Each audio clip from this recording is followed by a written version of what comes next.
Dear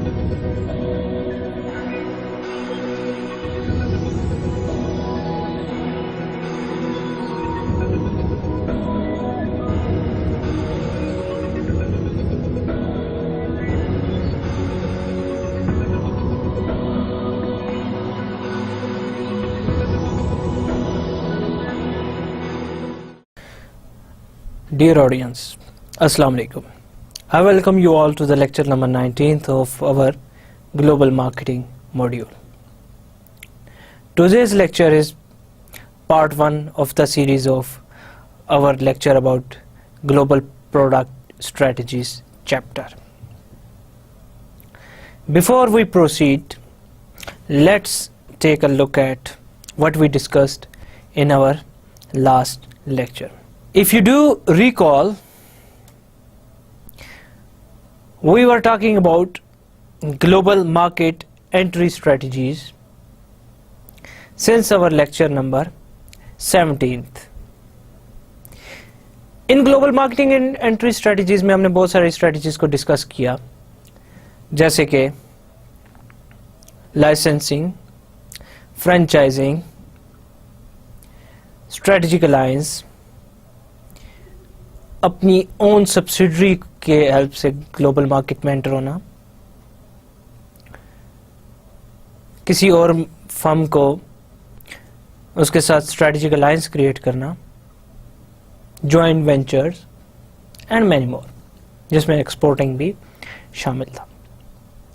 but in our lecture number 18 we were talking about entering through mergers and acquisition. जब हम mergers and acquisition की बात कर रहे थे तो हमने बात की थी कि इंटरनेशनल फर्म्स आज से नहीं इस मोड ऑफ एंट्री को यूज करे, सेवरल ईयर से एक्विजिशन को यूज कर रहे हैं. ये मोड ऑफ एंट्री अडॉप्ट किया हुआ है इंटरनेशनल फर्म्स ने, लेकिन need to enter markets more quickly has made the acquisition route extremely attractive. अब बहुत सारी फर्म्स चाहती हैं कि वो मार्केट्स में जल्दी एंटर हों, क्विकली एंटर हों. Due to this reason, acquisition has become an unavoidable mean to enter new market. Acquisition में होता क्या? एक्विजिशन में आपकी फर्म किसी दूसरी फर्म को परचेज करती है, एक्वायर कर लेती है, बाय कर लेती है, आप उसको खरीद लेते हैं. अब this trend has probably been aided by opening of many financial markets, making the acquisition of publicly traded companies much easier. ये जो ट्रेड लिबरलाइजेशन आया, मार्केट लिबरलाइजेशन का ये जो सिनारियो चल पड़ा है, मार्केट लिबरलाइजेशन की जो ये एक वेव उठी है, बहुत सारी कंट्रीज ने अलाउ कर दिया कि फॉरेन कंपनीज आए और उन कंट्रीज में अपने बिजनेस को एस्टेब्लिश करें. Countries like China, Russia. इसकी वजह से पब्लिकली ओन्ड कंपनीज जो थी वो अवेलेबल होगी to the foreign firm for acquisition. Buy कर लेती हैं आप फॉरेन फर्म्स पब्लिकली, जो कि कंपनी होती है पब्लिक लिमिटेड कंपनीज. अब होता क्या है, by purchasing an establish business firms को बड़ा फायदा होता है. Like it eliminates the need to build manufacturing and distribution capabilities from scratch. वो स्टार्ट से, स्क्रैच से ना ही अपनी डिस्ट्रीब्यूशन फैसिलिटीज को क्रिएट करती है, ना ही वो अपनी मैन्युफैक्चरिंग फैसिलिटीज को बिल्ड करती है, क्योंकि ये सारे पहले से ही वहाँ पे बिल्ट होते हैं, पहले से ही वहाँ पे डेवलप होते हैं. अब buying an establish brand gives the firm immediate market presence and market share. पहले से ये जो फर्म है जिसको आप एक्वायर करने जा रहे हैं, इसने अच्छी खासी अवेयरनेस क्रिएट की होगी, ब्रांड इक्विटी क्रिएट की होगी, ट्रस्ट क्रिएट किया होगा, लॉयल्टी क्रिएट की होगी, रिलेशनशिप कस्टमर के साथ बिल्ड किया होगा, रेपुटेशन होगी इसकी, एक ब्रांड इमेज होगा इसका, वर्ड ऑफ माउथ डेवलप होगा, तो ये सारी चीज़ें आपकी ऑटोमेटिक बिल्ड हुई आ जाती हैं आप जब एक्वायर करते हैं किसी भी कंपनी को। एक्विजिशन के बारे में हमने और बात की थी कि it is also an attractive strategy. जब market is already dominated by established brands and saturated with competitors, जब पहले से ही वहां पे बहुत सारे कंपेटिटर्स बैठे हुए हैं, पहले से ही डोमिनेटेड है बहुत सारे ब्रांड्स के से और बहुत सैचुरेटेड है, रश लगा हुआ कंपेटिटर्स का, देन आपके लिए एक वायबल स्ट्रेटजी है कि आप instead of developing a new business from scratch you should go for acquisition. New जो एंट्रेंट्स हैं उनके लिए बहुत डिफिकल्ट होगा कि वो ब्रेक इनटू करें, वो एंटर हों, and addition of totally new player might make the market even more competitive and unprofitable। New player के लिए बहुत डिफिकल्ट होता है कि वो एंट्री करे किसी भी एस्टेब्लिश्ड मार्केट में जो सैचुरेटेड है, और दूसरा वो नंबर ऑफ प्लेयर्स को इंक्रीज कर देगी, नंबर ऑफ कंपेटिटर्स को इंक्रीज कर देगी, तो ओवरऑल जो कस्टमर होगा किसी भी कंपनी के पास जो जा रहा होगा वो कम हो जाएगा। सो इसका नुकसान है। In some extreme cases government allow कर देती है entry into acquisition in order to protect a depressed industry from new entrants. Government की कोशिश होती है कि कंपटीशन हो लेकिन इतना ना हो कि किसी के पास कुछ अर्निंग ना जाए, मार्जिन कम जाए, तो वो अलाउ कर देती है कि अगर आपने एंट्री करनी है किसी मार्केट में तो आप एंटर करें with the help of acquisition. So ये गवर्नमेंट की फेवर होती है to businesses who want to enter into a market. Because they are जो companies हैं they are often late movers into national markets, firms from developing countries frequently opt for acquisition as a route to enter markets, including more mature markets such as United States, Mexico and other foreign countries. अब ये एक benefit है कि acquisition की help से आप mature markets में enter हो सकते हैं। और समटाइम्स एक इंटरनेशनल जो फर्म है वो चूज करती है या सेटल डाउन होती है for a partial acquisition. Partial acquisition में क्या होता है कि ये स्ट्रेटेजिक अलायंस जैसी है जिसमें दो कंपनीज, आप कंपनीज को पूरी तरीके से ओन नहीं करते, आप उसके शेयर्स बाय कर लेते हैं। शेयर्स की तादाद कुछ भी हो सकती है, कंपनी अपने आप को होल सेल नहीं करती, सारे के सारा सेल नहीं करती, जिसको आप एक्वायर करते हैं आप उसके कुछ शेयर्स बाय कर लेते हैं। नेवरदलेस एक्विजिशन के साथ बहुत सारे चैलेंजेस भी एसोसिएटेड है, बहुत सारी ऐसी चीजें एसोसिएटेड है जो कि आपके लिए इतनी फेवरेबल ना हो। फॉर एग्जांपल कि attractive firms may not be available for purchase or may be available only at inflated price that distract या detract करेगी from profit potential। जो अच्छी फर्म्स हैं वो ऑफ कोर्स परचेज के लिए अवेलेबल नहीं होंगी। किसी भी कंट्री में कोई एक बहुत प्रॉफिटेबल फर्म वो आपको परचेज में एक्वायर करने में इजी नहीं होगा, या फिर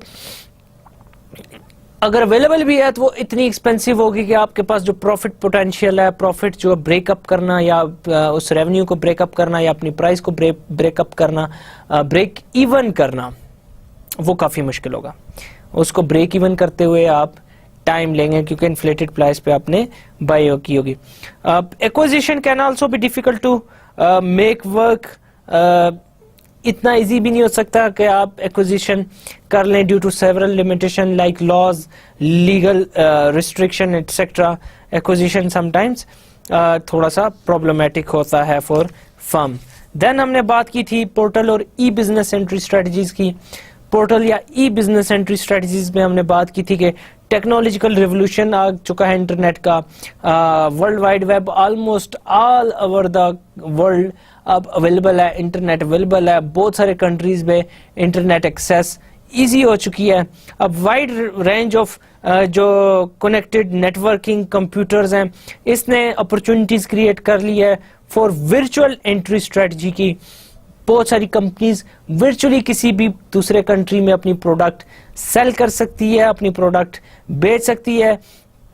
अब करते क्या हैं आप एम्प्लॉय करते हैं इलेक्ट्रॉनिक में जो मीन्स ऑफ सेलिंग को with the help of web page, email, file transfer या रिलेटेड कम्युनिकेशन टूल्स। फर्म्स जो हैं इसकी हेल्प सेंटर होती हैं, इस्टेब्लिश करती हैं फिजिकल प्रेजेंस किसी भी होस्ट कंट्री में। आप अपना प्रोडक्ट को देन अवेलेबल करा लेती हैं करा लेते हैं फॉर सेल। अब कंपनी जो है that establishes a server on the internet and opens up a web page can be contacted from anywhere in the world। इसका बेनिफिट ये है कि आप चाइना में किसी भी सेलर से कांटेक्ट कर सकते हैं, चाइना में बैठा हुआ सेलर आपसे कांटेक्ट कर सकता है। Chinese one of the biggest brands of China is alibaba.com। अब चाइना की इकॉनमी बहुत ग्रो कर रही है, आपने देखा होगा, बहुत मैन्युफैक्चरिंग वहां पे जा रही है। अगर आप उसके बिगेस्ट ब्रांड्स देखें तो आपको फिंगर टिप्स पे काउंट कर सकते हैं, लाइक हवावे है, ZT है, जीली है। इसके अलावा चाइनीज ब्रांड में अगर आप देखें बहुत फेमस जो ब्रांड है तो आपको जो नजर आते हैं चाइना मोबाइल है। एक ब्रांड जो और बहुत फेमस है इज alibaba.com। अब alibaba.com क्या है? alibaba.com यही है ई बिजनेस, उनका एक वेबसाइट के थ्रू बहुत सारे सेलर्स जो कि चाइना के हैं वो इन कनेक्शन होते हैं, इन कांटेक्ट होते हैं with the buyers of all over the world. दुनिया में किसी जगह भी बैठे हुए आप एक यूनिट से लेकर थाउजेंड्स ऑफ यूनिट तक कोई भी प्रोडक्ट डिपेंडिंग ऑन द जो लिमिट उन्होंने रखी होती है सेलर्स ने, समटाइम्स वो कहते हैं कि मिनिमम नंबर ऑफ यूनिट आप 10, 20, 100, 50 अब जितने भी उनकी होती है आप बाय कर सकते हैं। सो और दूसरा वो ट्रस्टेड होते हैं, सेलर्स होते हैं। ऐसा नहीं है कि आप पैसे उन्हें पे करेंगे, आप मनी पे करेंगे, आप फंड्स उन्हें ट्रांसफर करेंगे और आपकी प्रोडक्ट आपको नहीं मिलेगी। अब number of global internet users has passed 145 million by some counts. अब इससे भी ज्यादा हो चुकी है। अब ये फिगर 145 मिलियन 2004 का है, अपडेटेड फिगर अगर आप देखेंगे तो मोर देन 200 मिलियन तक ऑलमोस्ट हो चुका होगा दुनिया में जो कि इंटरनेट यूजर्स हैं ऑल ओवर द वर्ल्ड। इससे ई कॉमर्स को बहुत हेल्प मिली टू ग्रो। बहुत सारी कंपनीज ने अपनी वेब पोर्टल्स बनाए, amazon.com, इसके अलावा ebay.com, बहुत सारी कंपनीज लाइक asos.com है जो यूके के, वो भी सेल कर रही है। सो ई बिजनेस तो आजकल का ट्रेंड है। बहुत सारी कंपनीज पाकिस्तान में भी है जैसे royalwatches.com, royalglasses.com है। स्टोन एज की आप देखें तो वो भी ऑनलाइन सेल कर रहे हैं। ऑल्दो ये डिफिकल्ट है to guess how much actual trading is done with international customers at all internet size. ये जो ट्रेंड है क्लियर है when one looks at some major internet companies like amazon.com जो कि लीडिंग इंटरनेट रिटेलर है, जो establish किया गया था, जिसने अपनी प्रेजेंस एस्टेब्लिश की overseas after establishing a website in United States। amazon.com ने अपनी सेकंड वन ब्रिटेन में ओपन की जो amazon.co.uk के नाम से जानी जाती है। Customer can always order from United states bye international customer जो के बट इंटरनेशनल कस्टमर जो के who do not have internet वो नहीं बाय कर सकता amazon.com से। सो आपको एक्स्ट्रा समटाइम्स पे भी करना पड़ता है शिपमेंट एंड डिलीवरी के। बट मैंने देखा है, मैंने खुद जो इंटरनेट से AliExpress.com से परचेज की, समटाइम्स रिस्ट वॉच परचेज की, समटाइम्स जूते परचेज किए, तो वहां पे अगर DHL, FedEx या UPS की आप प्रीमियम डिलीवरी सर्विस को अगर ऑप्ट करें तो it may take just 1 or 2 days आपकी प्रोडक्ट आप तक पहुंच जाएगी। बट वो चार्ज एक्स्ट्रा करेंगे $20, $30, $18, $15। बट मैंने जो सिलेक्ट किया वो चाइना मेल था, चाइना पोस्ट थी और उसके चार्जेस 0 थे, लेकिन टाइम जो ड्यूरेशन उन्होंने देखा कि हम यूज करेंगे that was 2 months almost. But वो 2 months से पहले ही वो उन्होंने डिलीवर कर दी product. It took more than less than 20 days to deliver the product. So shipping charges की भी आपको प्रॉब्लम्स अब नहीं होती, आप शिपमेंट भी फ्री आपको हो जाती है। देन हमने एंट्री स्ट्रेटेजी कॉन्फ़िगरेशन की बात की। एंट्री स्ट्रेटेजी कॉन्फ़िगरेशन में हमने बात की, कहा था कि मिक्स ऑफ एंट्री स्ट्रेटजी आप यूज करते हैं, sometime licensing plus strategic alliance plus exporting. ऐसा नहीं है कि आप कोई भी कंपनी है सिर्फ एक स्ट्रेटजी एंट्री की यूज कर रही होती है, वो मिक्स ऑफ स्ट्रेटजी यूज कर रही होती है। समटाइम्स उनकी मैन्युफैक्चरिंग अपनी होती है लेकिन सेलिंग कोई और कंपनी कर रहा होता है, एक्सपोर्टिंग कोई और कंपनी कर रही होती है। So it is a mix of configuration होती है, कंसोलिडेशन होती है। देन हमने एंट्री स्ट्रेटजीज, एग्जिट स्ट्रेटजीज हमने डिस्कस की थी। एग्जिट स्ट्रेटजीज में हमने कंसोलिडेशन की बात की थी कि समटाइम्स इंटरनेशनल फर्म्स कंसोलिडेट करती हैं अपने ऑपरेशन को। अब कंसोलिडेशन जो फैक्ट्रीज की होती है वो क्या होती है, अगर बहुत ज़्यादा हैं तो बहुत सारी फैक्ट्रीज जो कि अच्छा ऑपरेट नहीं कर रही होती उन्हें बेचकर फ्यूअर फैक्ट्रीज पे आ जाते हैं। अब होता ये क्यों है? होता इसलिए है कि जब आपकी डिमांड डिक्रीज करती है, जब कस्टमर आपके डिक्रीज होते हैं, आप क्या करते हैं, आप अपनी कंपनीज की जो है ना बहुत सारी फैक्ट्रीज जो कि एक्स्ट्रा होती हैं, प्रोडक्शन कर रही होती है, आप उन्हें बंद कर देते हैं और आप जस्ट अपने सारे ऑपरेशन को लिमिटेड लेवल पे ले आते हैं। अब यूजुअली अकर होती है जब आपके डेट इंक्रीज कर जाते हैं, आपके लोन्स बढ़ जाते हैं, आप कर्जे में आ जाते हैं। सो उन लोन्स को, उन डेट्स को पे करने के लिए आप बहुत सारे प्लांट्स को बंद कर देते हैं, आप उससे कॉस्ट सेव करते हैं, आप समटाइम्स सेल कर देते हैं ताकि आप मूव करें फ्रॉम कॉस्ट अपनी मूव करें फ्रॉम दोज प्लांट्स टू उन प्लांट्स पे जहाँ पे मैन्युफैक्चरिंग हो रही है और सेविंग आप करते हैं, आपके डेप्ट इंक्रीज कर जाते हैं। पॉलिटिकल कंसिडरेशंस की वजह से भी आप कंसोलिडेट करते हैं। अब यहाँ पे होता है क्या होता है, चेंजिंग रेगुलेशंस होती हैं, गवर्नमेंट की रेगुलेशंस चेंज हो जाती हैं, अब वो प्रॉब्लम्स इंड्यूस कर देती हैं कंपनीज के लिए। अब वो समटाइम्स कंट्रीज को लीव कर देती हैं। इंडिया ने जैसा कि हुआ था, इंडिया में कोका कोला के लिए प्रॉब्लम ये हुई थी कि इंडियन गवर्नमेंट ने अनाउंस किया था कि जो फर्म इंटरनेशनल फर्म इंडिया में बिजनेस करेगी, it would be very important, it would be urgent for those firms to disclose their formula.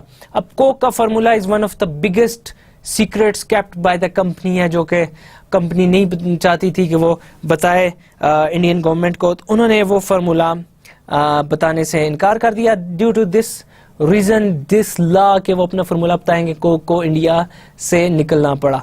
अब देन रिसेंटली ये लॉ थोड़ा सा वहां पे उस पे नरमी दिखाएगी, उसमें सॉफ्टनेस दिखाएगी, देन कोक री एंटर हुआ उस कंट्री में, इंडिया में। अब पॉलिटिकल कंट्री जो रिस्क है, it can motivate companies to leave a market.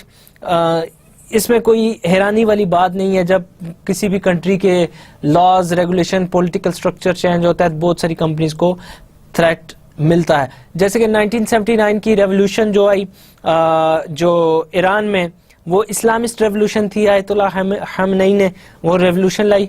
बहुत सारी वेस्टर्न कंपनीज रेवोल्यूशन से पहले उन कंपनीज के साथ स्ट्रेटेजिक अलायंस बना के बैठी हुई थी जो शाह की फेवर से चल रही थी, शाह के साथ जिनका रिलेशनशिप बहुत अच्छे थे, उनके साथ पार्टनरशिप थी, जॉइंट वेंचर्स से उनके साथ लाइसेंसिंग थी।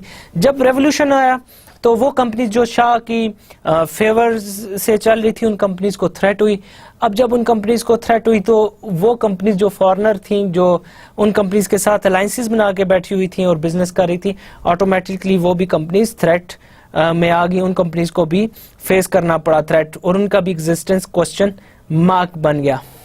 Exit strategies, it could be also result of negative reactions in a firms home country. Home market जो है जिस कंट्री की वो बिलोंग कर रही है, वहां पे कुछ प्रॉब्लम्स हो जाती हैं, होम कंट्री की लेजिस्लेशन ऐसे हो जाती हैं, देन वहां पे बहुत सारी कंपनीज अपने होस्ट कंट्री से निकलने पे मजबूर हो जाती हैं। जैसे कि साउथ अफ्रीका में बहुत सारी कंपनीज काम कर रही थी, बहुत सारी कंपनीज के बिजनेसेस थे। जब policy of apartheid that then existed in South Africa was being widely challenged on moral grounds, many multinational corporations have to left south Africa. उनमें बहुत सारी यूएसए की फर्म्स थी, जैसे कि कोका कोला थी, जनरल मोटर्स थी, IBM, मोटोरोला, जनरल इलेक्ट्रिक थी। इसके अलावा बहुत सारी और कंट्रीज की कंपनीज थी, जैसे कि अल्फा रोमियो इटली की, बार्कलेज बैंक यूनाइटेड किंगडम का, और रिनाल्ट जो कि फ्रांस की कंपनी थी। ये साउथ अफ्रीका की एंटी बिजनेस लॉज की वजह से इन्हें वो कंट्री छोड़ना पड़ा। अब री एंट्री ऑप्शंस भी होते हैं कंट्रीज के पास, री एंट्री करते हैं सेवरल, जो कि मार्केट्स को छोड़ देती हैं कंपनीज जिनको उन्होंने छोड़ा होता है। अब वहाँ पे समटाइम्स ऐसा होता है कि लॉज फ्लेक्सिबल होते हैं, लॉज चेंज होते हैं, थिंग्स चेंज होती हैं, तो कंपनीज वहाँ पे मूव हो जाती हैं, कंपनीज वहाँ पे दोबारा एंट्री करती हैं।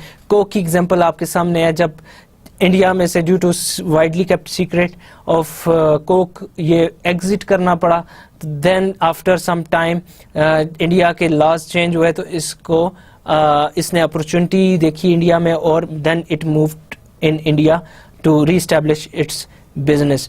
That was all about our previous lecture. Today's chapter जो कि हम डिस्कस करने जा रहे हैं, it is about global product and service strategies. This is our new chapter. After studying this chapter, you should be able to list the advantages of product standardization and product adaptation.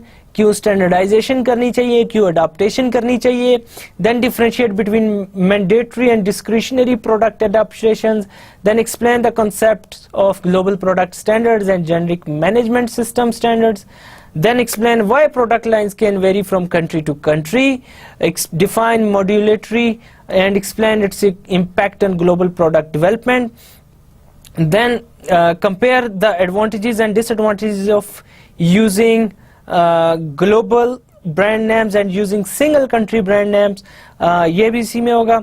Then differentiate between a global brand name and a global brand strategy, define private branding and explain why it is used by some international firms, and then you should be able to differentiate among trademarks, preemption, counterfeiting and product piracy, and you should be able to suggest some ways in which firms can seek to minimize each of these. Then you should be able to describe ways in which marketing services internationally differs from the international marketing of physical products. Then you should be able to explain why product lines can vary from country to country. ये सारी आप में skills इंशाल्लाह ताला आ जाएंगी अगर आप इस चैप्टर को global product and service strategies को इन डिटेल स्टडी करेंगे. लेट्स सी चैप्टर आउटलाइन क्या है. हम डिस्कस करेंगे product design in a global environment, जिसमें हम बहुत सारी कंसिडरेशंस देखेंगे कि ग्लोबली आप प्रोडक्ट डिज़ाइन करते हुए what do you keep in mind, what do you care about, क्या ऐसे फैक्टर्स हैं जिनको आप केयरफुली कंसिडर करते हैं while deciding about launching your product in any international market. We will look at packaging and labeling for global markets, global warranty and services policies को देखेंगे. थोड़ी बहुत डिस्कशन इस चैप्टर में हम कोशिश करेंगे हो ग्लोबल प्रोडक्ट लाइंस की मैनेजमेंट के बारे में. अगर इसमें ना हुई तो इंशाल्लाह ताला अगले चैप्टर में हम उस पर डिस्कशन ज़रूर करेंगे. Introducing new products in global environment उस पर बात होगी. ब्रांडिंग डिसीजन पे खुल के बात होगी, like selecting brand names, selecting a global name, changing brand names के बारे में थोड़ा बहुत डिस्कशन किया जाएगा. ग्लोबल ब्रांडिंग के बारे में बात की जाएगी. Pan regional branding and private branding, इन सब पे डिस्कशन इस चैप्टर में होगी global product and service strategies पे. Then trademarks and brand protection पे हम डिस्कस करेंगे, जिसमें काउंटरफीट्स एंड पायरेसी के बारे में डिटेल में डिस्कशन होगी. Packaging and labelling for global markets पे भी बात होगी. मार्केटिंग सर्विसेज ग्लोबली, इस पे भी डिस्कशन होगी कि कैसे मार्केट किया जाता है सर्विस को ग्लोबली. बिजनेस सर्विसेज क्या हैं, services for consumer and individual house hold क्या है, B2B सर्विस या B2C सर्विसेज की बात होगी. कल्चर एंड सर्विस एक्सपीरियंसेस के बारे में थोड़ा सा बात होगी. इसके अलावा ग्लोबल प्रोडक्ट लाइन पे भी हम थोड़ी बहुत डिस्कशन करेंगे. So let's start our discussion by product design in global environment. सबसे एक आम क्वेश्चन, सबसे एक अमूमी क्वेश्चन जो होता है ग्लोबल मार्केटिंग में, वो ये होता है कि वेदर अ फर्म्स प्रोडक्ट या products can be sold in their present form और whether they need to be adopted to foreign market requirements. एक बहुत ये कॉमन क्वेश्चन है कि क्या हम जैसे कि प्रोडक्ट हमारी होम कंट्री में है वैसे ही हम उनको सेल कर सकते हैं किसी भी कंट्री में, या हमें उन्हें थोड़ी बहुत अडाप्टेशन करनी पड़ती है, थोड़ी बहुत उनमें चेंजिंग करनी पड़ती है। अब जो स्टैंडर्डाइजिंग या स्टैंडर्डाइजेशन ऑफ द प्रोडक्ट्स है, वो क्या कहती है कि standardising products across market has certain advantage. इसके बहुत सारे एडवांटेज होते हैं कि आप एक सी प्रोडक्ट जैसी पाकिस्तान में है वही प्रोडक्ट आप इंडिया में, वही प्रोडक्ट एशिया के दूसरे कंट्रीज में आप लॉन्च करें, उसके एडवांटेजेस हैं। Number 1 is economies of scale in manufacturing. ये एक एडवांटेज है, इकोनॉमीज ऑफ स्केल। अगर आप याद हो तो हमने इस पे बात की थी, इन डिटेल बात की थी कि ये अगर आप जितनी ज़्यादा यूनिट्स प्रोड्यूस करेंगे आपकी पर यूनिट कॉस्ट डिक्रीज होगी, और उससे आपका बेनिफिट जो होगा, कॉस्ट डिक्रीज होने से आपकी प्राइस डिक्रीज हो सकती है और आपके मार्जिन, प्रॉफिट मार्जिन भी इंक्रीज हो सकता है। सो इकोनॉमीज ऑफ स्केल, ज़्यादा प्रोड्यूस करो, कॉस्ट डिक्रीज करो और अपनी सेविंग करो। अगर बहुत सारी प्रोडक्ट्स जिनकी हाई डेवलपमेंट कॉस्ट है और शॉर्ट उनकी लाइफ साइकिल है, तो उनके लिए बहुत इंपॉर्टेंट है कि वो जितना जल्दी हो सके ग्लोबल मार्केट्स में एंटर करें। दूसरे अल्फाज में, firms must sell high volumes in many markets in order to recoup their investment before the product becomes obsolete. आप जरा सोचिए, अगर आप न्यू सेल फोन लॉन्च करते हैं और 1 साल 2 साल तक वो आप न्यू सेल फोन डेवलप करते हैं और 1 साल 2 साल तक वो सेल फोन आप लॉन्च नहीं करते, तो क्या होगा? उसका नुकसान ये होगा कि आपका सेल फोन वो ऑब्सोलीट हो जाएगा। You wouldn't be able to sell it, you wouldn't be able to promote it in any other country, because बहुत सारी ऐसी ब्रांड्स मार्केट में आपको नजर आ जाएंगे, मार्केट में लॉन्च हो चुके होंगे जो आपके सेल फोन से कहीं दर्जे अच्छे होंगे। So it is very important for you कि जितना जल्दी और टेक्नोलॉजिकल प्रोडक्ट्स को आप सेल करें, लॉन्च करें, क्योंकि टेक्नोलॉजी बहुत जल्दी ऑब्सलीट हो जाती है। Adopting such a product to different national markets may simply take too long. अगर आप वो नेशनल दूसरी मार्केट्स में उसको चेंज करते रहें, अगर आप अपने कंट्री पाकिस्तान में लॉन्च करते हैं और आप सोच रहे हो कि सऊदी अरेबिया के लिए आप उसको चेंज करके लॉन्च करेंगे टेक्नोलॉजिकली हाई प्रोडक्ट को, तो इट मे टेक टाइम। जब उस पर टाइम लगेगा तो बहुत सारे कंपेटिटर्स को टाइम मिलेगा, वो अपना प्रोडक्ट डेवलप कर लेंगे और उस कंट्री में आपसे पहले लॉन्च कर देंगे। So it is better for you कि आप इंस्टेड ऑफ अडॉप्टिंग आप स्टैंडर्ड ही प्रोडक्ट लॉन्च कर दो किसी और कंट्री में। फर्दर मोर, अगर buyers themselves are international firms, they may prefer a standardized product that is available worldwide. अगर आपकी इंटरनेशनल फर्म्स जो हैं वो बायर हैं तो वो यूजली वो प्रोडक्ट बाय करती हैं या प्रेफर करती हैं बाइंग, जो कि हर जगह अवेलेबल है और स्टैंडर्डाइज फॉर्म में। ताहम बहुत सारे केसेस में प्रोडक्ट को समटाइम्स चेंज होना पड़ता है। It need to be adopted, it need to be customised for different national markets. Usually ऐसा ही होता है, जो प्रोडक्ट्स आप पाकिस्तान में सेल कर रहे हैं वो यूके में सेल करते हुए थोड़ा सा आपको प्रॉब्लम होगी, अनलेस के वो अडॉप्ट ना की जाए, उसको अडेप्ट करना पड़ेगा। अडेप्ट करने का मतलब ये है कि उसको चेंजिंग्स करनी पड़ेगी, उसमें आपको यूके की रिक्वायरमेंट के मुताबिक उसके लॉज, उसके रेगुलेशंस के अकॉर्डिंगली उसमें चेंजिंग लानी पड़ेंगी। अडेप्टेशन का स्टैंडर्डाइजेशन के मुकाबले में क्या बेनिफिट है? स्टैंडर्डाइजेशन के बेनिफिट ये हैं कि आपकी कॉस्ट जो है कम होती है मैन्युफैक्चरिंग की, और इकोनॉमीज ऑफ स्केल के थ्रू आप अपनी सेविंग्स को इंक्रीज कर सकते हैं। अब लोअर इनपुट कॉस्ट में be achieve through volume purchasing. This is also a benefit of standardization. Then cost saving may be achieved by eliminating efforts such as market research, design and engineering, जो कि adopt करने में product की आप को इनकर करना पड़ता है। ये सारी आपको एफर्ट सेव होंगी।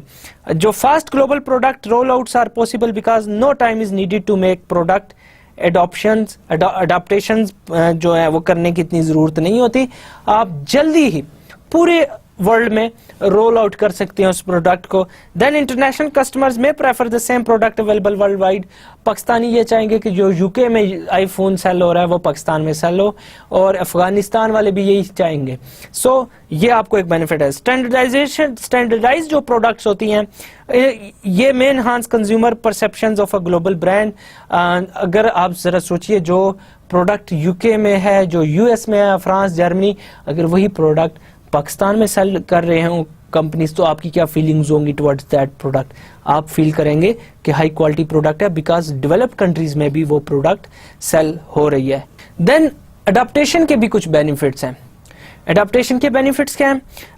Mandatory adaptation allows product to be sold in otherwise close markets, जो कि अलाउ नहीं करती स्टैंडर्डाइज प्रोडक्ट्स को, जो कि चाहती हैं कि उन कंट्रीज की रिक्वायरमेंट्स के अकॉर्डिंगली प्रोडक्ट चेंज की जाए। तो जो जरूरी अडॉप्टेशन है वो आपको उन क्लोज मार्केट्स तक एक्सेस करने में आपकी हेल्प करती हैं। Then products can be sold for use in different climates and with different infrastructures. ये भी अडॉप्टेशन का है कि climate to climate sometimes products को चेंज करना पड़ता है, इंफ्रास्ट्रक्चर की बेस पे प्रोडक्ट्स को चेंज करना पड़ता है।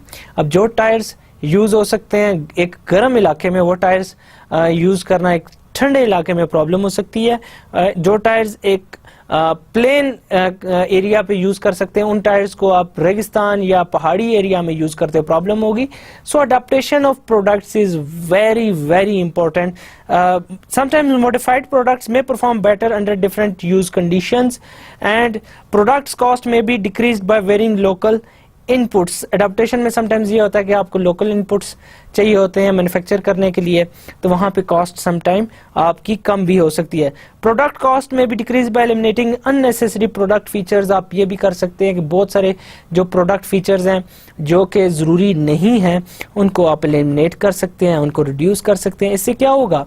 इससे ये होगा कि आपकी सेविंग होगी, आपकी पैसा बचेगा जो कि आप सेविंग ट्रांसफर कर सकते हैं to the customers. Product cost जो है वो इससे डिक्रीज होगी जो एलिमिनेट करेंगे आप बहुत सारे फीचर्स को।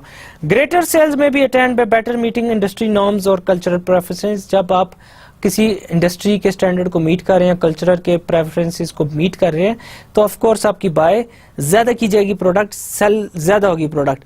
बहुत सारी जो अडॉप्टेशंस हैं वो डिस्क्रिशनरी होती हैं। इसका मतलब क्या है कि not necessary but may be beneficial. Firms में यूज दोज अडॉप्टेशंस जो कि डिफरेंट मार्केट्स के लिए जो कि बेनिफिशियल होंगी compare to those of standardise products, लेकिन नेसेसरी नहीं होती, जरूरी नहीं होता। अब मैंडेटरी अडॉप्टेशंस क्या है कि necessary for product to be sold in no local markets होता है, वो बहुत जरूरी होता है कि आप प्रोडक्ट्स में अडॉप्टेशन लेकर आए, अदरवाइज वो सेल नहीं करेंगे। फॉर एग्जाम्पल कंज्यूमर इलेक्ट्रॉनिक्स में be adopted to work with different voltage alternating currents and electric plug designs, ease of which varies from country to country। अब प्लग जो कि यूके में यूज होते हैं वो 3 प्लग वाले होते हैं। इंडिया में पाकिस्तान में जो यूज होते हैं वो 2 आर्म्स वाले प्लग्स होते हैं। सो ये चीजें वेरी करती हैं from country to country based on certain conditions and requirement. अब मैनी जो मैंडेटरी अडॉप्टेशंस ये जो हैं ये की जाती हैं to adhere to national legal requirements.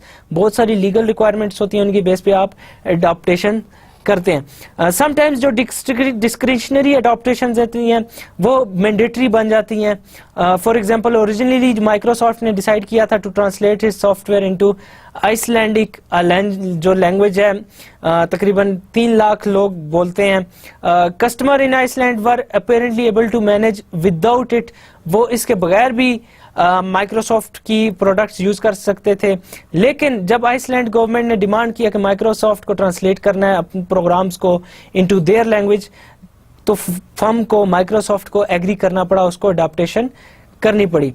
अब selecting the most desirable product features for each market, ये डिसीजन इन्वॉल्व करती है, इंपॉर्टेंट फैक्टर्स को इन्वॉल्व करती है फॉर ग्लोबल मार्केटियर्स। इनके लिए इंपॉर्टेंट होता है टू कंसिडर कि क्या करना है और कैसे करना है। अब ये approach taken should include thorough mandatory adaptations. इसमें इंक्लूड हो सकता है like climate, infrastructure and use condition, performance and quality standards and cultural preferences. इन सब को देखते हुए आपको अडॉप्टेशन लानी पड़ेगी। लेट्स सी कि climatic and infrastructure and use condition कैसे अडॉप्टेशन को अफेक्ट कर सकती है या करती है। इंटरनेशनल मार्केटियर्स अडॉप्ट करते हैं sometimes product to conform to physical realities of markets, जो कि अफेक्ट करती हैं प्रोडक्ट डिसीजन को।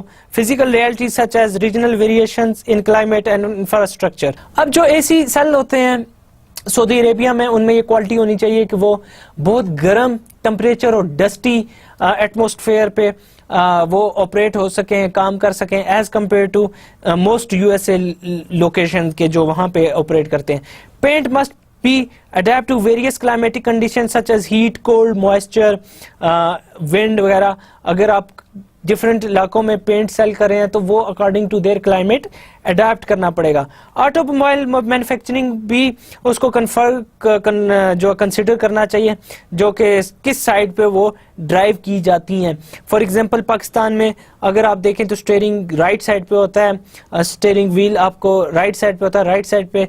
एंड बाकी कंट्रीज में अगर आप देखें लाइक यूएस में तो स्टीयरिंग लेफ्ट साइड हैंड पे होता है, वहां पे आप लेफ्ट ड्राइव करते हैं। मार्केटियर्स जो कि पैकेज गुड के मार्केट करते हैं, they must consider the distribution infrastructure of the country. उनको क्वेश्चंस करने चाहिए like how long will the product be in distribution channels, are warehouses air conditioned and trucks refrigerated। बहुत सारी चॉकलेट जो है इजिली डैमेज हो सकती हैं, बहुत सारे ब्रांड जो चॉकलेट के हैं इजिली डैमेज हो सकते हैं अगर उन्हें ठंडा ना रखा जाए। तो ये बहुत सारी चीज़ें आपको देखनी पड़ेंगी। कैडबरी ने थिंग को देखते हुए अपनी प्रोडक्ट्स को सेल के लिए लॉन्च किए छोटे छोटे से रेफ्रिजरेटर्स जो कि कैडबरी की प्रोडक्ट्स के लिए ज़रूरी थे to be for selling them in summers. सो उन्होंने अडाप्ट किया अपने मोड ऑफ डिस्ट्रीब्यूशन को with the climate of certain countries. Then product may also need to be adapted to different use condition in various markets के किस मकसद के लिए वो प्रोडक्ट यूज की जाती है किसी भी कंट्री में, उसके लिए भी प्रोडक्ट्स को अडाप्ट करना पड़ता है। जैसे कि Procter and Gamble was forced to adapt the formulation of its Cheer laundry detergent to accommodate different use condition in Japanese market। जो Cheer था it was initially promoted as all temperature detergent, ये हर temperature में काम करने वाला detergent powder के तौर पे प्रमोट किया गया था। हाउएवर बहुत सारे जो जापान के कंज्यूमर थे वो अपने जो कपड़े थे कोल्ड टैप वाटर यूज करते हुए वॉश किया करते थे। Japanese also like to add fabric softeners with decrease the suds produced by detergent, वो भी यूज करते थे। जब P&G ने देखा ये सारी यूज कंडीशन के कैसे वो लोग यूज करते हैं डिटर्जेंट को, दे हैव टू रीफॉर्मुलेट, उन्हें दोबारा बनानी पड़ी प्रोडक्ट, उस पर एडिशन एंड सब्ट्रैक्शन करनी पड़ी to work more effectively in cold water and softener जो कि उसके साथ उसके मिलकर वो काम कर सके। सो उन्होंने अडाप्ट किया विद द यूज कंडीशन, जैसे कि यूज करते थे प्रोडक्ट को जापानीज, उसके साथ उन्होंने उसको कस्टमाइज किया, उसको अडेप्ट करना पड़ा। कुछ लोकल मार्केट्स में कस्टमर एक्सपेक्ट करता है कि प्रोडक्ट जो है वो परफॉर्म करेगी different from the one in which it was originally intended, वो जिस काम के लिए बनाई की थी उससे डिफरेंट काम करेगी। एक US exporter of gardening tools found that the battery operated trimmers were used by the Japanese lawn mowers on their small lawns. उन्होंने देखा जो बैटरी से ऑपरेट की गई जो ट्रिमर्स थे वो जापानीज जो है उसे छोटे लॉन्स में यूज कर रहे थे। एज अ रिजल्ट क्या हुआ, batteries and motors did not last as long as it would under intended use. Batteries जल्दी खत्म हो जाती थी, इतनी अच्छे तरीके से काम नहीं करती थी। अब डिफरेंट फंक्शन था जो कि जापानीज डिजायर करते थे उससे, देन उसकी चेंजिंग लानी पड़ी, उस ब्रांड को बहुत सारी प्रोडक्ट मॉडिफिकेशंस करनी पड़ी, अडेप्ट करना पड़ा उसको to the requirements of Japanese consumer. Let's talk about adapting to performance and quality standards. Manufacturers जो हैं उन्हें टिपिकली डिजाइन करना पड़ता है product to meet domestic performance standards such as, उन्हें लॉज को फॉलो करना पड़ता है, स्टैंडर्ड्स आपकी इंडस्ट्री सेट करती है उन्हें मीट करना पड़ता है। अब सच स्टैंडर्ड्स जो हैं they do not always apply in other countries and product changes are required in some circumstances. अब जो स्टैंडर्ड यूके में किसी भी प्रोडक्ट को सेल करने का है, परफॉर्मेंस का है, वो स्टैंडर्ड पाकिस्तान में नहीं है, और जो यूएसए में है वो स्टैंडर्ड अफगानिस्तान में नहीं होगा। सो कंट्री टू कंट्री ये स्टैंडर्ड्स वेरी करते हैं। सो प्रोडक्ट्स को भी वेरी करना पड़ेगा, अपने उन्हें चेंज करना पड़ेगा, अपने आप को अडाप्ट करना पड़ता है। कुछ कंपनीज ये ग्रेट एक्सटेंट तक जाती हैं, ग्रेट लेंथ्स तक जाते हैं to meet different quality standards in foreign markets. अपनी प्रोडक्ट्स को वो डिज़ाइन करने के लिए, टू फॉरेन कंट्रीज़ की रिक्वायरमेंट्स को मीट करने के लिए बहुत एफर्ट करती हैं। ये जो एक्सपीरियंस है ये BMW ने किया था। ये जर्मन ऑटो मेकर जो एक्सपोर्ट कर रहा था जापान को, इसने अपनी एक्सीलेंट एग्जांपल एक्स्ट्रा एफर्ट की कायम की बहुत सारी कंपनीज को फॉलो करने के लिए। BMW ने ये देखा कि उसके कस्टमर्स जो कि जापान में है वो बहुत फाइन क्वालिटी चाहते हैं। टिपिकली कार्स जो कि शिप की जाती थी जापान में, उनमें कंप्लीटली रीपेंटेड होती थी। Even very small mistakes were not tolerated by customers. So वो चाहते थे कि बेस्ट थिंग हो, इसलिए दो बार वो पेंट की जाती थी cars. When service was required, the car was picked up at the customer's home and returned when the work was completed. So these were the things जो कि Japanese के लिए different थी as compared to customers of any other country. अब to the necessity to increase product quality or performance for foreign market tends if the need exists to be readily apparent. जब need नहीं है तो foreign market में अपने product को adopt करने की कोई ज़रूरत नहीं, एडेप्टेशन की उसमें कोई ज़रूरत नहीं, आप उसको स्टैंडर्डाइज ही रख सकते हैं। Opportunities for product simplification are frequently less obvious to the firm. Sometimes improvement की अपॉर्चुनिटीज आपको नज़र नहीं आती। कंपनीज को सिंप्लीफाई करने, प्रोडक्ट्स में से अननेसेसरी फीचर्स को रिड्यूस करने की अपॉर्चुनिटीज नहीं नज़र आती। Products designed in highly developed countries often exceed the performance needed in developing countries. यहाँ पे ये हो सकता है कि जो परफॉर्मेंस स्टैंडर्ड डेवलपिंग कंट्रीज के हैं उनको मीट करने के लिए प्रोडक्ट को थोड़ा सिंपल बनाया जा सकता है, बट डेवलप्ड कंट्रीज में प्रोडक्ट को सिंपल नहीं, it has to be completely in good condition, completely बहुत अच्छे स्टैंडर्ड की होनी चाहिए। अब कस्टमर्स जो है डेवलपिंग कंट्रीज में समटाइम्स वो प्रेफर कर सकते हैं products for their greater simplicity. इससे ये ना सिर्फ उनकी कॉस्ट बचेगी बट के better service over the product life time उन्हें मिलेगी। So they may tend to go for simple products instead of very complex products. Companies have been criticized for selling excess performance where simpler products will do. So companies को ये चाहिए कि instead of adding features, adding functions, adding specific बहुत सारे attributes, benefits, उन्हें चाहिए कि उनको simple products को रखे। Several जो कि important video cassette recorders होते थे उन्हें low sales हुई उनकी चाइना में। उसकी reason क्या थी कि they offered too many function to the consumer जो कि कंज्यूमर यूज नहीं करता था। सच प्रोडक्ट्स जो थी ये वैल्यू कॉन्शियस जो कंज्यूमर थे उन्होंने उसको शन किया, उन्होंने उसको अडॉप्ट नहीं किया, उन्होंने उसको परचेज नहीं किया। अब ready to fill this market gap are companies from less developed countries whose present levels of technology are more in line with consumer needs. अब less developed countries की कंपनीज चूंकि वो इतनी एक्सपर्ट नहीं होती, वो बहुत सारे एक्स्ट्रा फीचर्स जो कि नेसेसरी नहीं होते वो ऐड नहीं करती अपने प्रोडक्ट्स के अंदर। सो उनकी प्रोडक्ट सिंपल होती हैं और समटाइम्स ओवर द ग्लोबल बहुत जो कि फेमस ब्रांड्स हैं उन पे वो उनको एक्स्ट्रा एडवांटेज मिल जाता है। For example local Egyptian firm जो कि लोकल मिस्र की फर्म थी that produce consumer products invest very little in elaborate features or attractive packaging in order to deliver products at a very low price. जैसे जैसे आप फीचर ऐड करते जाएंगे, जैसे जैसे फाइन पैकेजिंग आप करते जाएंगे, प्रोडक्ट की कॉस्ट बढ़ती जाएगी। जब प्रोडक्ट की कॉस्ट बढ़ेगी तो प्राइस भी बढ़ेगी, जब प्राइस बढ़ेगी कंज्यूमर की अफोर्डेबिलिटी कम होगी। सो कंपनीज को ये देखने के how can they cut the cost without eliminating the necessary features और benefits from the product. Of course, manufacturers from developing countries can face the opposite challenge when attempting to sell overseas. उन्हें जो challenge होगा वो बिल्कुल उल्टा होगा जब overseas product cell कर सकते हैं। They must increase the performance of their product to meet the standard of industrialized countries.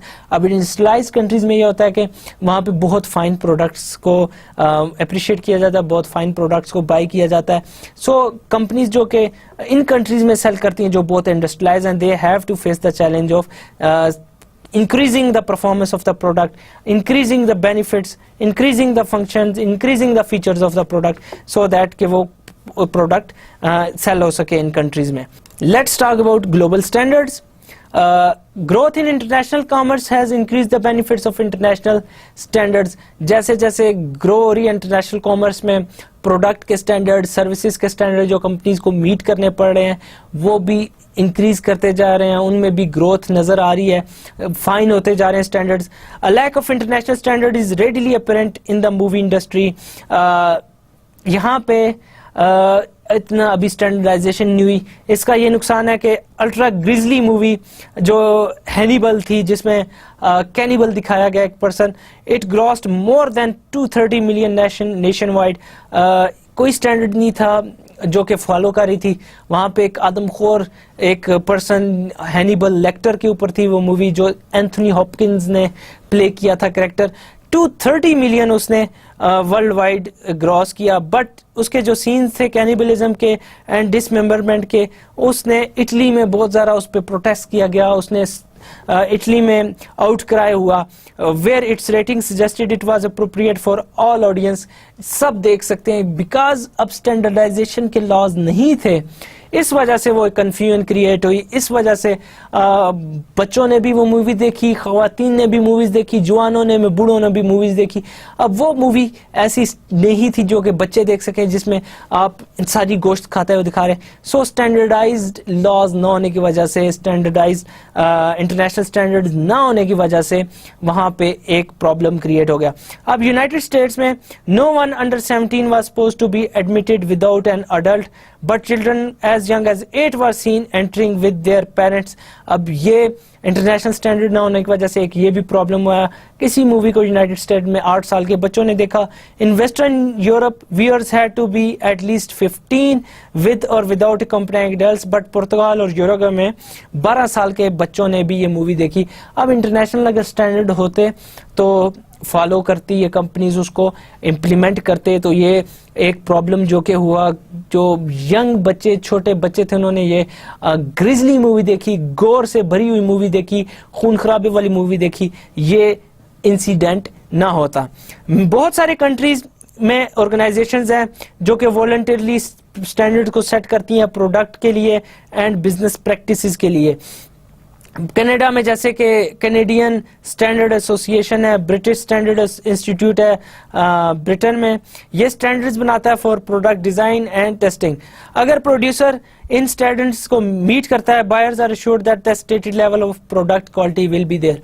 ये स्टैंडर्ड्स अगर आप मीट करते हैं तो ये स्टैंप आपको दे देते हैं, आपके इंडोर्स कर लेते हैं प्रोडक्ट को, आपके प्रोडक्ट के साथ इनकी स्टैंडर्ड की स्टैंप लग जाती है। तो फायदा क्या होता है, बायर्स को एक गारंटी हो जाती है कि ये प्रोडक्ट जो बाय करने जा रहे हैं ये स्टैंडर्ड प्रोडक्ट है, ये हाई क्वालिटी प्रोडक्ट है। यूनिफिकेशन जो हुई है यूरोप की, इसने फोर्स किया यूरोपियन कंट्रीज को to recognise the need for multi country standards in areas where European standard has been developed. Manufacturers who meet standards are allowed to include the European Union certification symbol, जो कि CE से वहाँ पे आप quality का ये symbol है, अगर आप उसको मीट करते हैं, जो यूरोपियन है कंट्रीज की फर्म्स हैं या बाहर की फर्म्स हैं, वो सिंबल्स को यूज कर सकते हैं। अब ये सिंबल का फायदा क्या है, ये गारंटी होती है ऑफ द क्वालिटी, ये कस्टमर को कम्युनिकेट कर रही होती है कि आपकी प्रोडक्ट स्टैंडर्ड की है। अब समटाइम्स स्टैंडर्डाइजेशन के इंटरनेशनल स्टैंडर्ड ऑफ क्वालिटीज ये इनकम्पैटिबल होते हैं नेशनली। अब ये इनकम्पैटिबिलिटी ये हेल्प करती है हायर ग्लोबल कंपेटिटर्स को, जो कि स्टैंडर्ड को फॉलो कर सकते हैं, और छोटे कंपेटिटर्स को इतना नहीं होता क्योंकि वो स्टैंडर्ड को फॉलो नहीं कर सकते। इनकम्पैटिबल टेक्नोलॉजीज जो है in the mobile phone industry, इसका मतलब ये है कि that is very difficult for single make of handset to compete world wide. इसका बड़ी कंपनीज को फायदा होता है, बड़ी कंपनीज ऐसा प्रोडक्शन कर सकती हैं, इन स्टैंडर्ड्स को मीट कर सकती हैं। अब कंट्री टू कंट्री स्टैंडर्ड्स जो हैं वो अभी डोमिनेट करते हैं, अभी भी उनकी बहुत एप्लीकेबिलिटी है। For example national organisation set standards for products and businesses practices. USA standard system जो है वो फ्रेगमेंटेड है, बहुत सारी ऑर्गेनाइजेशन है जो डिफरेंट प्रोडक्ट्स डिफरेंट इंडस्ट्री को डील कर रही हैं। अब यूरोप में जो यूनिफिकेशन हुआ है, यूरोपियन यूनियन बनी है, उनके लिए बहुत हेल्पफुल हुआ है कि वो प्रोडक्ट्स के और सर्विसेज के स्टैंडर्ड को मेजर कर सकें, मॉनिटर कर सकें, उनको समटाइम्स अपनी इंडोर्समेंट प्रोवाइड कर सकें, क्वालिटी सील प्रोवाइड कर सकें, और ताकि वो ब्रांड इंडोर्स्ड होके सेल हो to the customer. International standard organisation का इस सिनारियो में थोड़ा सा डिस्कशन करते जाएं कि लोकेटेड है जिनेवा स्विट्जरलैंड में, और 1947 में ये बनी थी। अब है क्या, it is a non government organization, ये federation of national standard bodies 140 country की है, ये उसकी फेडरेशन है। Each member of ISO is the firm most representative of standardization in its country. Only one such member is allowed per country. अब most standards set by ISO जो highly specific होते हैं, such as standards for film speed codes or formats or telescope and banking cards. ISO जो standards हैं for companies of freight containers have made it possible for shipment and shipping cost to around the world to be lowered substantially. इसके ये कुछ benefits थे जो कि companies ने बहुत सारी कंपनीज को मिले हैं। एंड समटाइम्स ऐसा होता है कि जो प्रोडक्ट स्टैंडर्ड्स हैं ये वॉलंटरली नहीं होते, कंपनीज वॉलंटरली फॉलो नहीं करती, ये रेगुलेट किए जाते हैं लॉ से। लॉ आपको डिक्टेट करता है कि आपको स्टैंडर्ड्स फॉलो करने हैं और आपको मजबूर किया जाता है आप वो स्टैंडर्ड्स फॉलो करें। Let's see adapting products to cultural preferences, कैसे अडॉप्ट की जाती है प्रोडक्ट किसी भी कल्चर से और उसका क्या फायदा होता है। कल्चरल अडेप्टेशंस जो हैं ये यूजुअली डिस्क्रिशनरी अडेप्टेशंस होते हैं, आपकी मर्जी पे होती है कि अडॉप्ट करें टू कल्चर और not. Yet adapting products according to culture या cultural preferences can be extremely important to success in local markets. किसी भी लोकल मार्केट में आपके प्रोडक्ट के लिए वो बहुत इंपॉर्टेंट होगा अगर वो कल्चर से अडॉप्ट करें। To the extent that fashion and taste differ from country, companies often change their styling. अब जो कपड़े पहने जाते हैं इंडिया में, जैसे कपड़े पहने जाते हैं ऑस्ट्रेलिया में या UK में, वैसे कपड़े अफगानिस्तान, ईरान और सोमालिया में नहीं पहने जाएंगे। So countries to countries taste of fashion change, taste of appearance change, so आपको अडेप्ट करनी पड़ती है। अब जापान में red and white have happy association, colour red and white खुशी के साथ एसोसिएट किया जाता है, जबकि ब्लैक एंड व्हाइट इंडिकेट्स गम या मौतम को इंडिकेट करता है। ग्रीन बहुत डिसलाइक किया जाता है कलर मलेशिया में, where it is associated with jungle and illness. अब टेक्सटाइल जो मैन्युफैक्चरर्स इन यूनाइटेड स्टेट हैं who have started to expand their export businesses, they have to consciously use colour of suit and make it adapting to local needs of these country. For example, Lowenstein Corporation USA की है, उसने successfully used किया bright color for fabric जो कि वो export कर रही हैं अफ्रीका में। Similarly, आपको sometimes scent and sound of a product भी change करना पड़ता है from country to another country. बहुत सारी companies ने ये किया, उन्होंने अपने sound and जो smell of the product है उन्होंने country to country change किया। Then आपको different प्रोडक्ट्स के फीचर चेंज करने पड़ते हैं बेस्ड ऑन द कल्चर या उसके एरियाज पे। For example, pizza is western product not introduced in Japan until 1986, then Domino's ने वहाँ पे पिज़्ज़ा अपना लॉन्च किया। जो original cheese and pepperoni topping was वहाँ पे इंट्रोड्यूस की गई थी। क्विकली वो जापान में पॉपुलर हो गई क्योंकि जापानीज टेस्ट से वो मैच करती थी। अब टुडे वैरायटी ऑफ इंग्रेडिएंट्स जो कि अवेलेबल हैं पिज़्ज़ा के in Japan, including curry, squid, spinach, corn, tuna, barbecued beef, shrimps, seed, apple and rice. अब of course adaptation is not always necessary.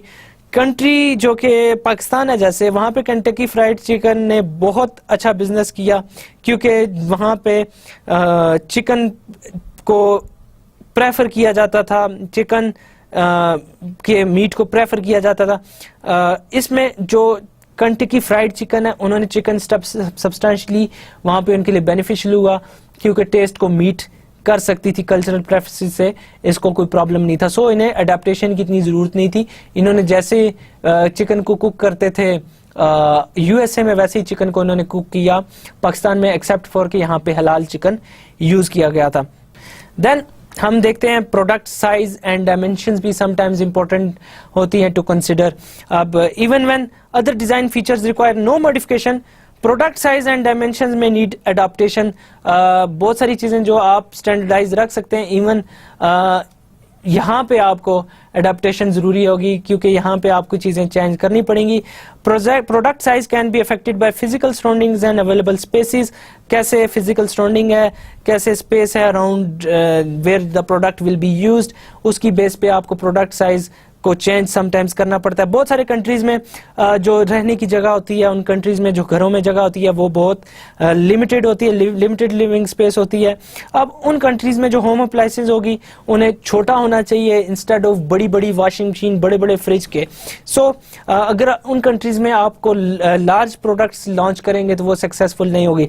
इसमें बड़ी इंपॉर्टेंट एग्जांपल जापानीज की है. Japanese countries छोटे, जापानीज जो घर हैं उनके घर बहुत छोटे होते हैं. वहाँ पे प्रोडक्ट्स की स्पेस जो कि ऑक्यूपाई करती है बहुत लिमिटेड होती है. सो आपको instead of launching bigger version of the products like refrigerator, freezer, TV etcetera, you have to make sure के उनकी जापानीज के लिए जो है ना वो प्रोडक्ट्स उनके सूटेबल हों विद द स्पेस जो कि वो यूज करें.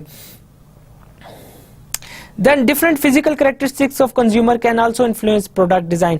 जैसे कि Domino's Pizza है, they found that one size pizza did not fit all appetite worldwide. अगर वो पिज़्ज़ा एक ही साइज का दुनिया में सेल करेंगे तो उसका बेनिफिट नहीं होगा. Swiss watch manufacturers उन्होंने लर्न किया कि over the years to adapt their watch hands to different wrist sizes, क्योंकि wrist size भी country to country where different कर रहा था. जापानीज के जो wrist size हैं वो अमेरिकन से छोटे हैं. सो उन्हें वहाँ पे जो सेल करनी पड़ी रिस्ट वॉचेस वो थोड़ी छोटे साइज की सेल करनी पड़ी.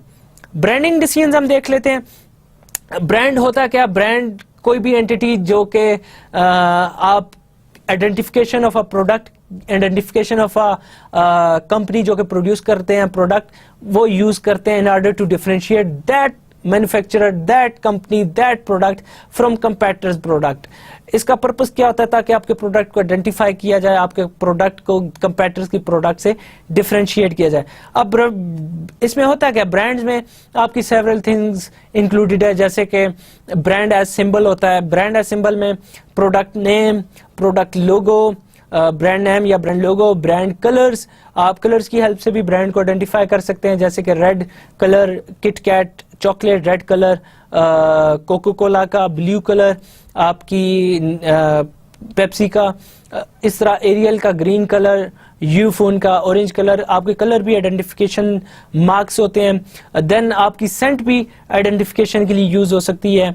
आप सेंटेड प्रमोशनल मटेरियल यूज करते हैं in order for your brand to be identified. Sound एक बहुत इंपॉर्टेंट थिंग है जो आइडेंटिफिकेशन के लिए, ब्रांडिंग के लिए यूज की जा सकती है और करते हैं.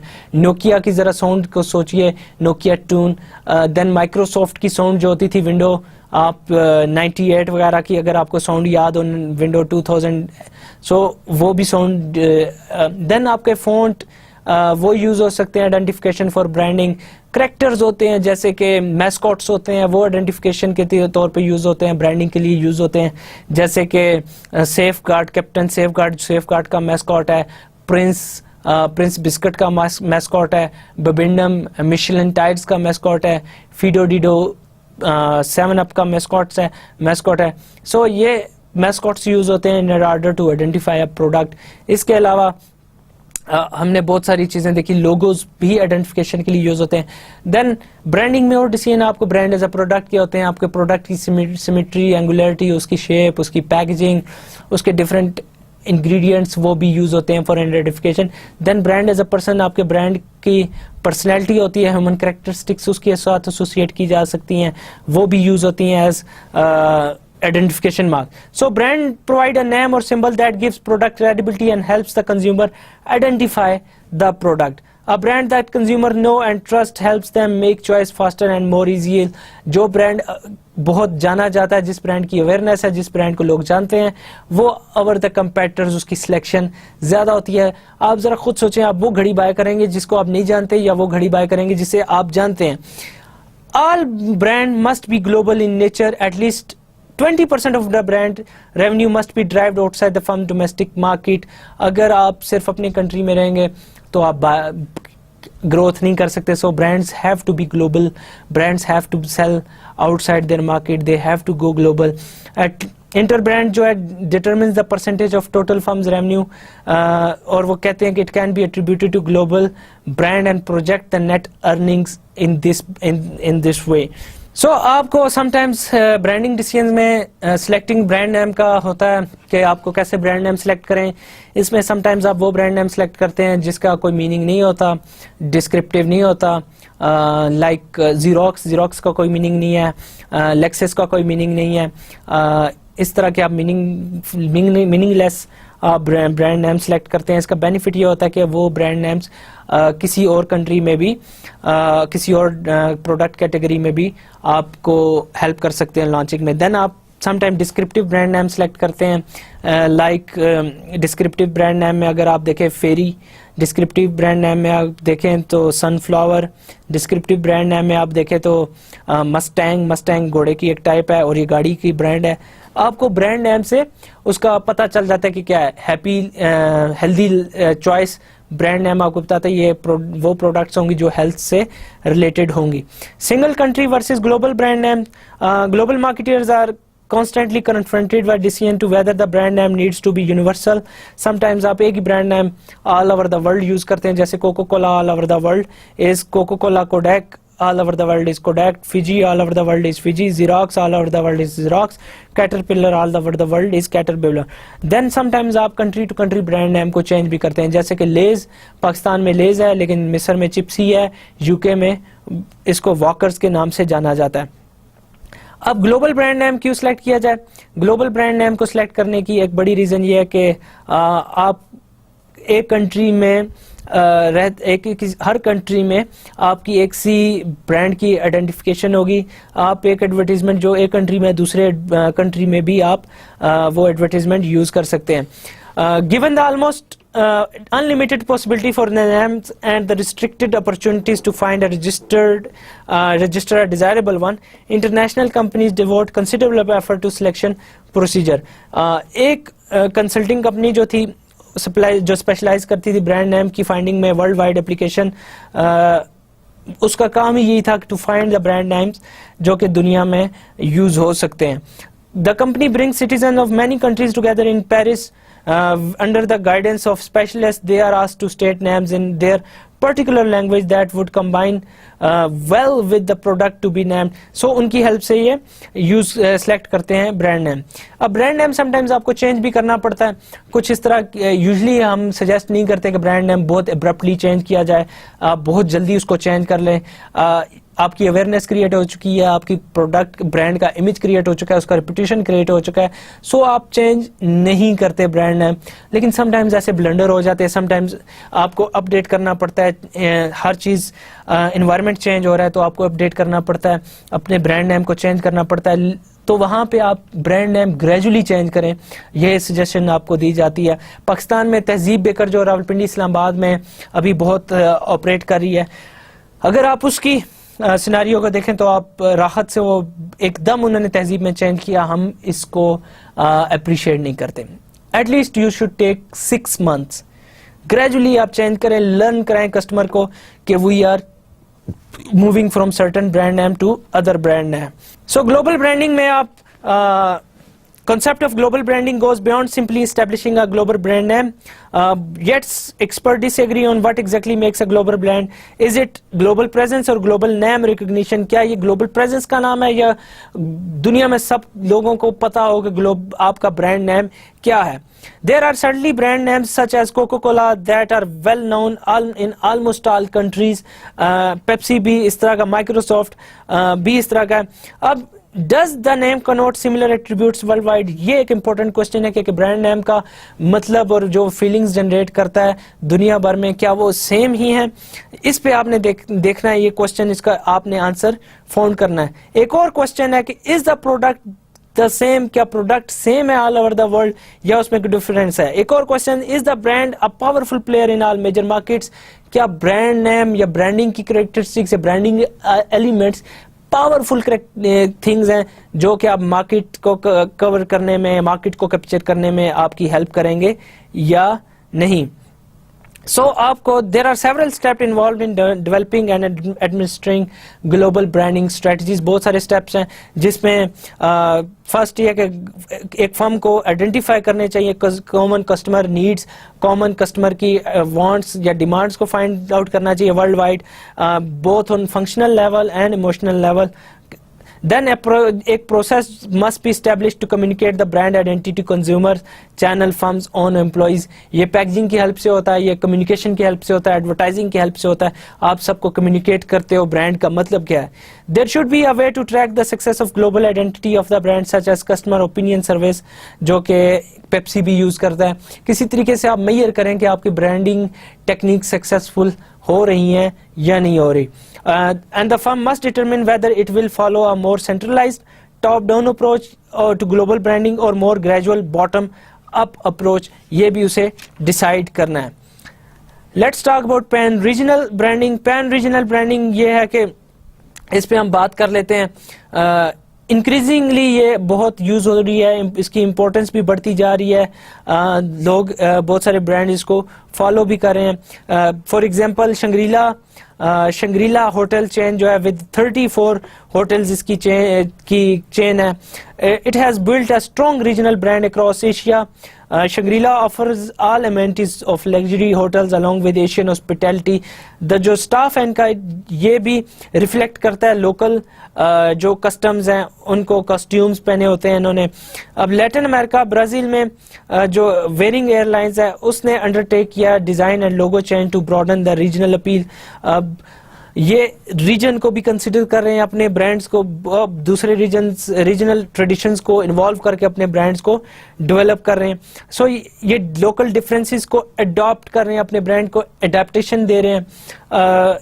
प्राइवेट ब्रांडिंग का भी हम देखते चलें कि प्रैक्टिस ऑफ प्राइवेट ब्रांडिंग और supplying products to another party for sale under the latest brand name, ये भी हो रहा है. It has become quite common in many markets.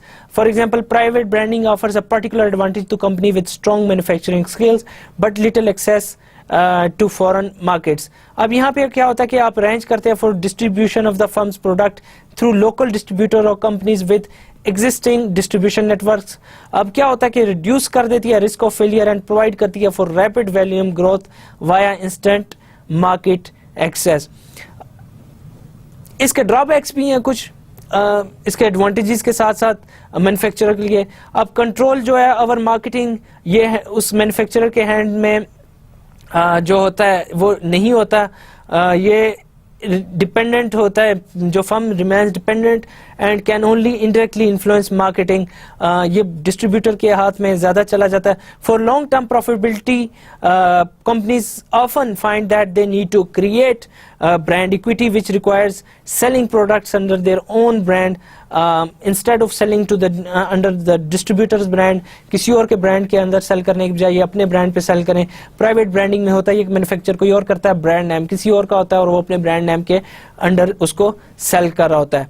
हम समरी देख लेते हैं कि हमने प्रोडक्ट डिजाइन ग्लोबल एनवायरनमेंट में कैसे की जाती है. हमने उसकी बात की, एडेप्टेशन स्टैंडर्डाइजेशन पे बहुत बात हुई. देन ब्रांडिंग के डिसीजन पे बात हुई कि ब्रांड इक्विटी जो है, जो डिफरेंशियल इफेक्ट होता है इन आपके बिहेवियर्स पे, जो कि knowing the brand name create करता है and which can help you in selecting that brand over other brands, उसकी हमने बात की. हमने private branding, pan regional branding, global branding और इसके साथ साथ ब्रांड नेम को किस तरह हम सिलेक्ट करते हैं, हम single country versus global country brand name और selecting global name, changing brand names, इस सब पे हमने एलैबोरेटली डिस्कस किया. इसके साथ ही आज part A of global product and services strategies इख्तिताम पजीर होता है. अगले लेक्चर तक के लिए मुझे इजाज़त दीजिए. अल्लाह हाफिज़.